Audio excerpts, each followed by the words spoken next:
Hello guys, and welcome back to this channel. Where today guys, I'll be showing you how to export stems in Bandlabs. So guys, the first thing that you of course need to do is go to Google and type in bandlab.com. After that, you just need to go and log into your profile or register to Bandlab if you haven't already done that, of course. But now guys, let's see what we actually have in front of us here. So as you can see in the left side of the screen, we have the trending, following, music, and video. We have the liked posts, liked albums, and liked playlists. In the top of the screen, we have the feed, discover, services, library, and the search bar. But now guys, let's see how you can actually go and export stems in Bandlabs.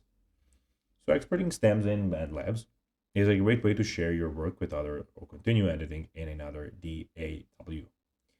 So launch the Bandlab on your computer or mobile device. Go to your library and open the project you want to export. When you open the thing that you want to export, so you click on library, you have a project here, click export, click the triple dot icon next to each track you want to export. Select export as WAV or export as MP3 depending on your preferred format. Choose a location on your device and save the exported files and click save.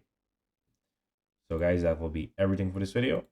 I hope that you found this video informative and entertaining guys. If you did, don't forget to like this video, share it, subscribe to the channel, and put the notifications on, as guys, this really helps us grow our channel. So if you have a few seconds, it will be pretty cool if you could do this for us. So guys, as I already told you, I hope you enjoyed the video, and guys, as always, I'll be seeing you in the next video on this YouTube channel. Until then, as always, bye guys.